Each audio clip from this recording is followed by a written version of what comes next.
qu'elle stimulerait les gens, développant leur spiritualité et améliorant leur santé. Peut-être que ça vient de cette météorite, de cette pierre noire d'origine extraterrestre. Les recherches montrent que la Kaaba est dans l'alignement exact de l'étoile Canopus, des cycles de la Lune et des solstices d'hiver et d'été. Mais où et comment nos ancêtres ont-ils pu obtenir un tel savoir en astronomie? De la même manière que les planètes tournent autour du Soleil, les marches en cercle autour de la Kaaba sont une référence symbolique aux alignements des astres de l'époque. L'alignement planétaire de la Kaaba pourrait-il suggérer que les musulmans de l'Antiquité avaient un savoir secret? Leur vénération pour la pierre noire ne serait-elle pas une commémoration d'une ancienne rencontre avec des extraterrestres? Pour les théoriciens des anciens astronautes, la réponse à ces questions ne fait aucun doute.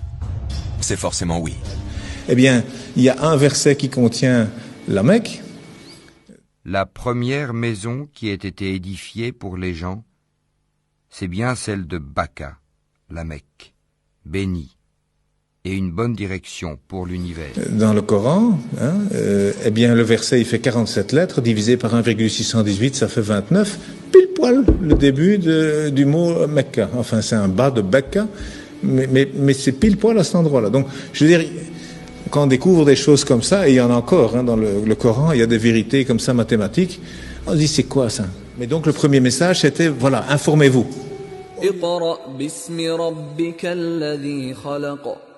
Au lieu d'interpréter, d'abord le savoir. D'abord, savoir de quoi on parle. Prenez n'importe quel nombre de la suite de Fibonacci, divisez-le par celui qui le précède et vous obtiendrez un résultat proche de 1,618. Une valeur que l'on appelle le nombre d'or. Reprenons l'image du bras au rayon X. La différence de longueur entre l'avant-bras et la main est égale au nombre d'or. Et cela vaut aussi pour les 3 phalanges. Mais aussi pour notre ADN. Le rapport entre la longueur et la largeur d'un cycle complet de la double hélice de la molécule d'ADN est égal à ce nombre magique. La suite de Fibonacci et le nombre d'or sont des exemples d'objets fractales. La structure des nervures d'une feuille est identique à celle des branches d'un arbre. On a donc bien une même forme répétée à l'infini à une échelle toujours plus petite. Une fractale, c'est l'autosimilarité. Un motif autosimilaire est un motif qui peut être reproduit et constaté à de multiples échelles d'observation.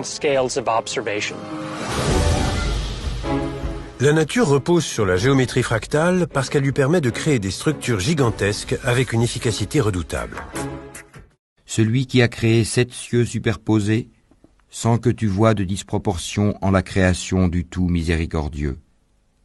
Ramène sur elle le regard. Y vois-tu une brèche quelconque?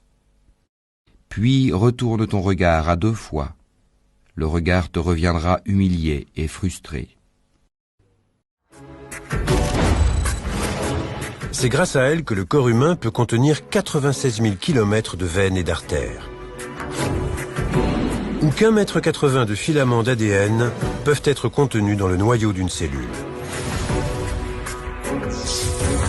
Si on mettait bout à bout la totalité de l'ADN d'un être humain, on obtiendrait une longueur de 6 400 000 km, soit une distance supérieure à celle qui nous sépare de Pluton.